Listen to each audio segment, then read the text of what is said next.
In the case of the Chicago Police Department, for example, though, you have an organizational culture that is a little bit of what folks refer to as the blue wall of silence, which resonates with what you were just saying of kind of like, we're over here, we do our jobs, we kind of leave each other alone.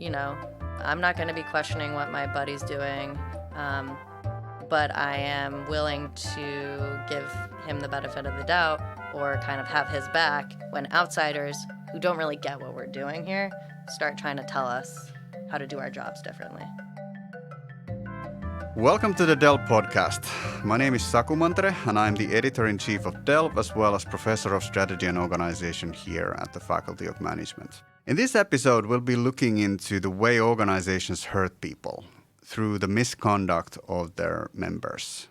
Looking at, for instance, evidence from the Chicago Police Department that our guest, Sarah Gordon, professor of organizational behavior here at the Desautels faculty, has done research on. This fascinating topic is one of the central issues if you want to understand how organizations do bad as well as potentially when they do good. I hope that you enjoy this episode.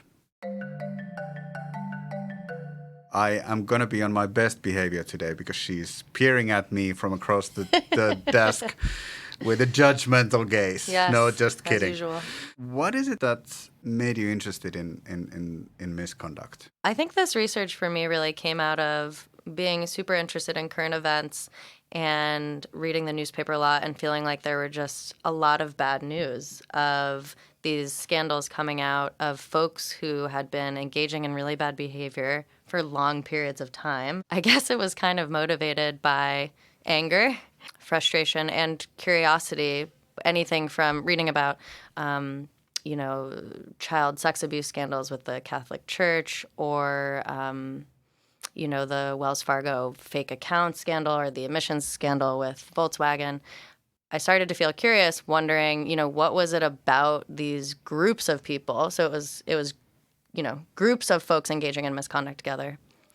What was it about these groups that allowed them to get away with it for so long? I really was curious to see if I could figure out something about these groups, ideally so that we could find them more quickly and prevent them from doing their bad things. It's not only that people misbehave, but it's sustained over time. Yes. So that's what makes it particularly gruesome or frustrating. Yes.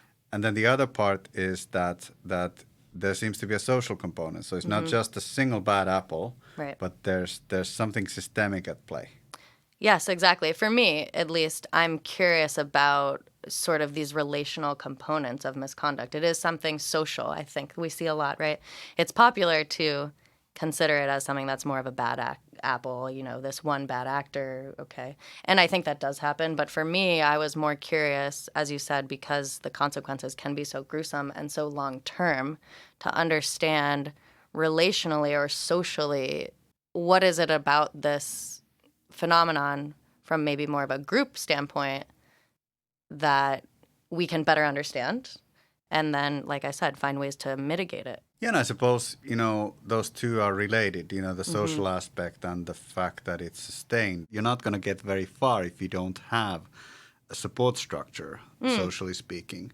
Sometimes when we hear of bad things happening, we tend to assign a figurehead to it. Whether that's, I'm thinking of, Harvey Weinstein, who was obviously the main perpetrator of that particular action, or even thinking about Bernie Madoff, who's kind of the head of the Ponzi scheme. But if we look more closely, I think you're totally right, which is that we often have groups of other folks who are structured in such a way to enable that behavior to some degree of directly or indirectly. And I wanted to understand, essentially, is there some kind of type or typification we can use to understand those relationship patterns?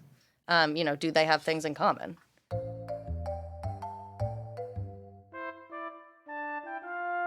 So is there an environment where you have kind of a diffuse practice of misconduct where there's a lot of perpetrators and another type where there's a single dominant perpetrator and a lot of kind of enforcers? Yeah, it's a good question. I think it is totally possible as a distinction. When I was thinking about how could I study this, I did consider that if we think about a network of misconduct actors, there are going to be certain folks, in the case of Weinstein, for example, where there's varying degrees of how active they are, right? There are different types of behaviors. You know, some are more active, some are more passive. There are probably folks who knew about it but never said anything versus folks who are, scheduling his lunch appointments. That's fundamentally different, I think.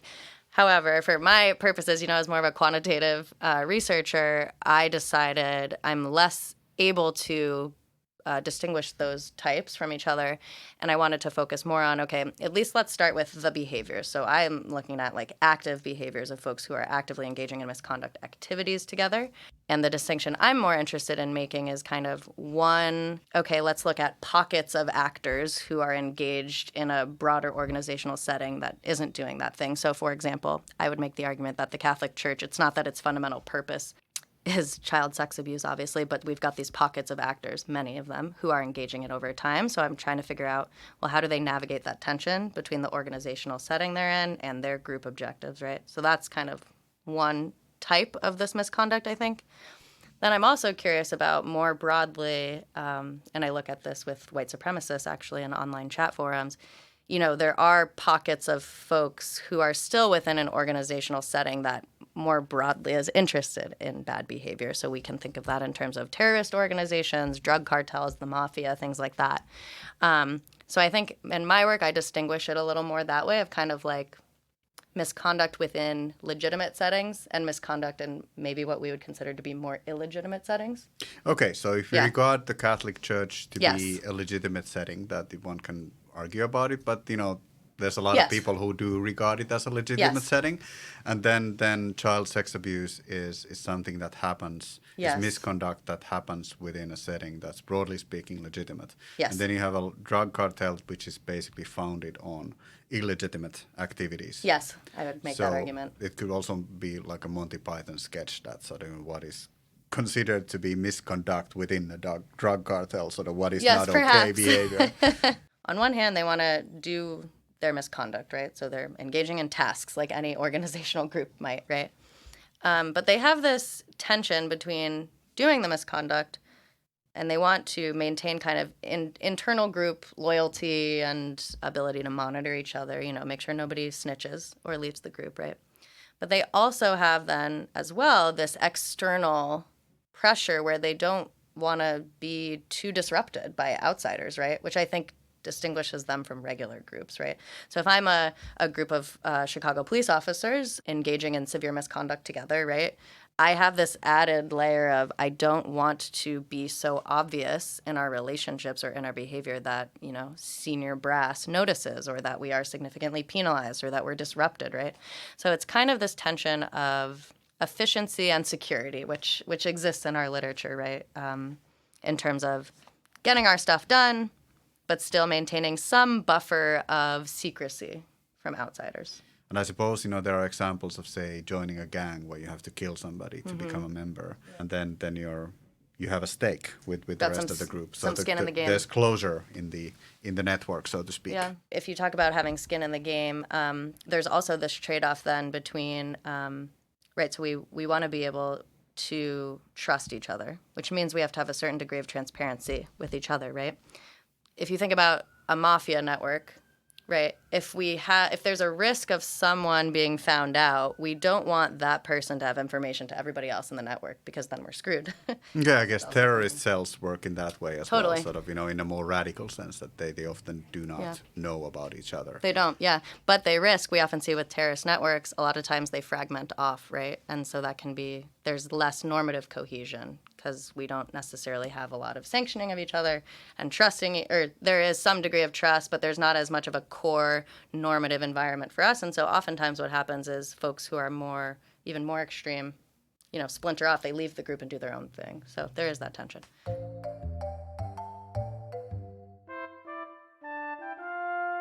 But, how about if you were to tell me a little bit more about your findings at the Chicago Police Department?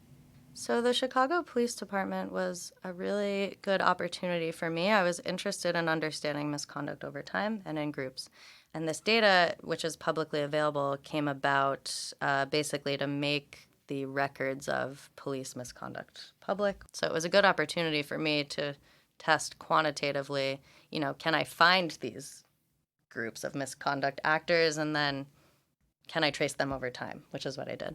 So I look at groups of police officers engaging in severe forms of misconduct, and I find about 6,000 of these groups from 1991 to 2015. And so then I map them over time to see, like, all right, what is it about the structural properties of these groups? Can I find anything in common in terms of the ones who last the longest? And they last anywhere from 1 to, I think the longest is maybe 10 years. So, there's a lot of sustainment there. I find that there's essentially a sweet spot of structure for these groups. So I look at the social cohesion of the group. So how closely tied are they all to each other, right? And then I also look at what we call structural inequality of the group. So essentially, like, what is the distribution of that social cohesion? So is everybody kind of tied together in one big clump, or are some folks more embedded with the group than others? Social cohesion and structural inequality are helpful for these groups up to a certain point. So as those characteristics increase, so does their survival, their longevity, up to a certain point. And then the effect boomerangs back down. And then after a midpoint, social cohesion and structural inequality become a liability to these groups. And so what that means to me is, if we think about how they are trying to balance these tensions between carrying out their activities, engaging or having kind of strong internal norms, trust, monitoring, but also not being so obvious to outsiders that they risk being disrupted, that the normative properties of the group in terms of cohesion and sort of hierarchy or distribution of ties helps those goals up until a certain point and then hurts them. So structural inequality would be that there's one strong player in the center of the group. Yeah. And sort of your fine, and I suppose cohesion is agreement on norms and behaviors. In a network, in a group, the actors, the nodes, are individual police officers, and then they're tied by if they have been named on a complaint of misconduct together. So if we think about a particularly dense or particularly socially cohesive group here, that would mean that most of the folks have been named directly on complaints together, for example. More of a structurally unequal group, if you imagine in your head kind of like a funnel, it means that there are maybe one or just a few key players in the network, and then through them kind of information, monitoring, trust maybe flows.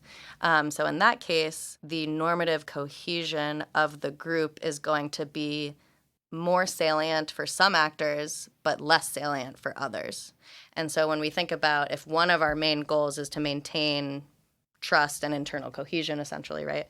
The more structural inequality we have, the more likely that we're going to have folks who kind of end up on the periphery. So maybe they become less embedded, right? And maybe they leave our group because they are maybe not as committed to it, or they just feel the sanctioning less, right? They feel less pressure, less loyalty. So, my hypothesis about that is that they kind of float away, either to start their own thing, like we see with terror groups, or they just kind of disengage. So it's sort of a member attrition problem for these groups.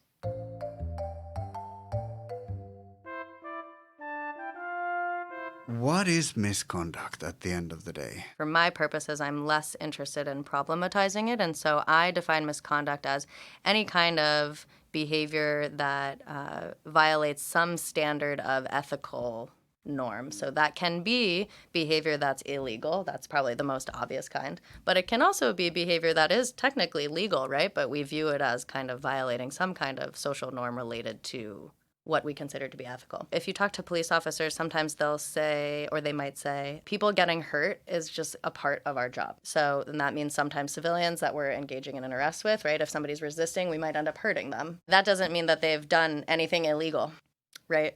And so what I am interested in is that gray area stuff, right? And in my data set, someone has decided that it was excessive use of force, but even excessive use of force isn't necessarily illegal or worth putting someone in jail. They haven't necessarily broken a law per se. Yeah, an Iranian woman in Tehran who refused to wear the hijab, is practicing misconduct because it's against. So there's no universal assumption of morality that we would need to share. So misconduct is specific to a value system that's applied in some social context. Yeah, totally. I think it's definitely culturally and historically based. And, we can think about, similar to the example you just gave with a woman in Iran, women in the United States agitating for the right to vote in the early 1900s before they received the right to vote in 1920, totally would have been and were considered to be kind of misconduct cells.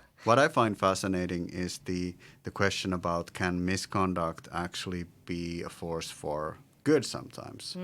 I'm thinking of that there have been findings published about deviance, which is acting against expectations, which isn't as strong as misconduct, but actually it has a pretty clear link with innovation in some context. That typically innovators, they tend to be people who are not very well liked often because they're difficult. They act against expectations. Mm-hmm. Is this is deviance a completely different thing, or how would you view it? Yes, I think it's a really interesting distinction. I know what you mean, and I have also been really interested more broadly in kind of norm violators, right, in the name of innovation or in the name of social change, because I don't think you can really have social change without folks who are deviating from social norms, right? So I think in some ways it can be a really important part of advocacy and making important changes in organizations or in society.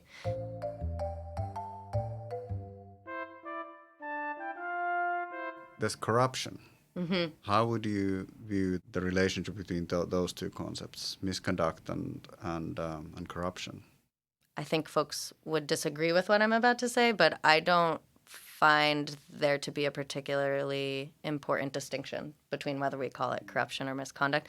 I suppose if I had to choose, I would say corruption is probably a subset of misconduct or wrongdoing. Yeah, and it's even harder, I guess, to find a positive aspect of corruption. I think it's such a normatively loaded term that misconduct still, you can see how that could be spun around if you don't agree with the expectations of conduct in a particular circumstance. But corruption is so deeply troubling as a term that perhaps it's harder to find a silver lining in that. Sometimes what we call corruption is really through a Western lens, and that in certain countries what we might consider to be corruption is actually just a normal part of doing business. Okay, so let's talk about transparency, because I think that's highly related. So what we regard to be corruption, and also when you talked about the Chicago Police Department, kind of maintaining this protective boundary for the group that outsiders don't interfere or find out about you. One clear, pretty radical example is that some police officers are required to wear cameras on their helmets. So that's a pretty radical form of transparency, to the point of being almost like surveillance.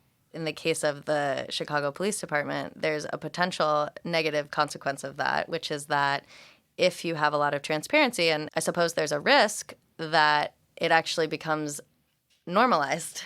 It becomes a normal part of our organizational life. And so when a police officer is punished for engaging in misconduct, how do their friends respond? And we actually find, so you would think ideally, right, that they're punished, so that makes sense. It's fair, they did something wrong, and now people have maybe learned, like, okay, we don't do that here, I'm not going to do it. Great. We actually find the opposite, which is that their friends engage in more misconduct after they've been punished. And so when I found this with my co-authors, Derek Harmon and Justin Frake, we were like, what is going on? This is not good news for organizations. If we think about transparency being a key part of reducing misconduct, we're actually seeing kind of the reverse here, right? When you work for a company where this kind of behavior happens a lot, which it does in the Chicago Police Department, right? People get complaints all the time, and generally not a lot is done about it. It could be that by increasing transparency, you've accidentally made it seem like, well, this is just how things are done here. And so if we do then go an extra step and punish folks, Now it feels unfair to the organizational members because they're like, whoa, whoa, whoa, whoa, but everybody does this, right? You're kind of violating the implicit contract that we had with you as the organization. Like, this is just a normal part of our job, and now you're punishing us, and that's so unfair.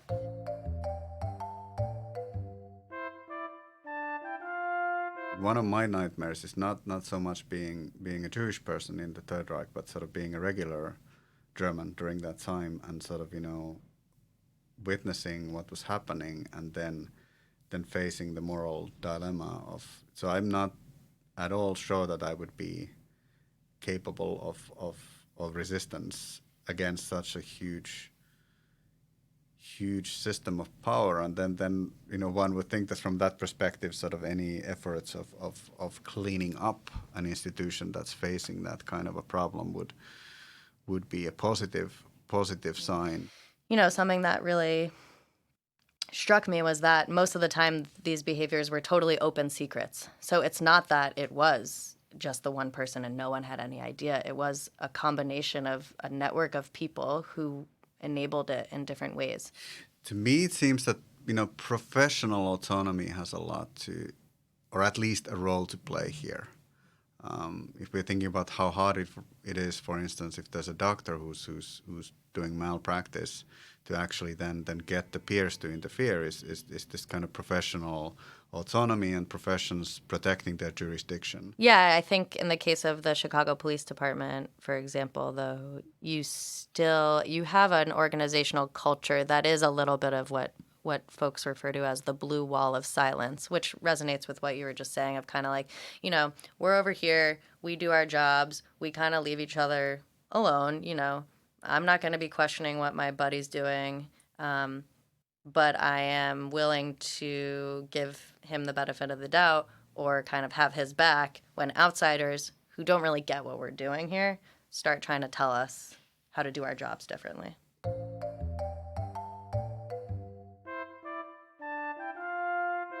As academics, sometimes we have to face the fact that we also have to take on leadership roles. You've learned a lot about misconduct. So are there particular insights that you would want to communicate to those people who are fortunate enough to have leadership roles, who might be concerned that their organization might be suffering from pockets of misconduct, or they don't even know, but sort of, might feel compelled to find out? So what would be the main messages from your research to practicing managers or leaders? Yeah, it's a great question because the whole reason why I study this is to be of service to organizations, right?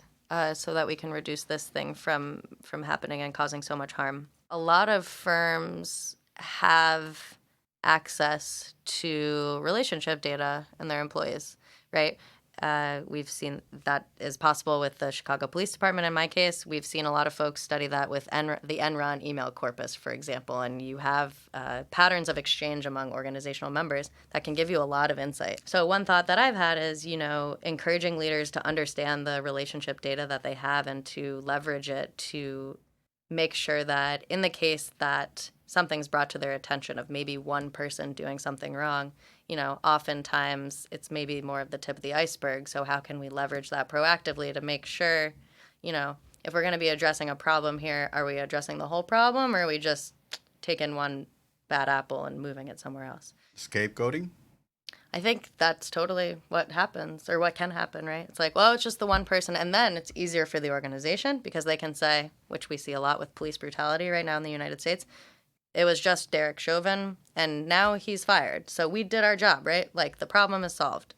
And I think, as a lot of us would argue, that's just one small symptom of a broader problem. So I think using kind of network data for firms can be a great way to start to approach this. One has to assume that there's some kind of a support structure enabling this to continue. Totally. So I think acknowledging that misconduct is often a social phenomenon, even if we don't often or haven't yet thought about it that way, I completely agree. And if we think about in the Volkswagen case, for example, with the false emissions, I think oftentimes, a CEO is sacked or somebody in senior leadership is fired, and we're like, is this one person who made a bad choice? But really the reality is it is part of a much broader social apparatus. So I agree with you. I think first step is acknowledging that the vast majority of the time there is this social component. Sarah Gordon, thank you so much for a lovely conversation. Thank you for having me. You can find out more about these topics on delve.mcgill.ca. Thank you for listening to the Delve podcast, produced by Delve, the thought leadership platform of the Desautels Faculty of Management at McGill University. You can follow Delve McGill on Facebook, LinkedIn, Twitter, and Instagram, and subscribe to the Delve McGill podcast on your favorite podcasting app.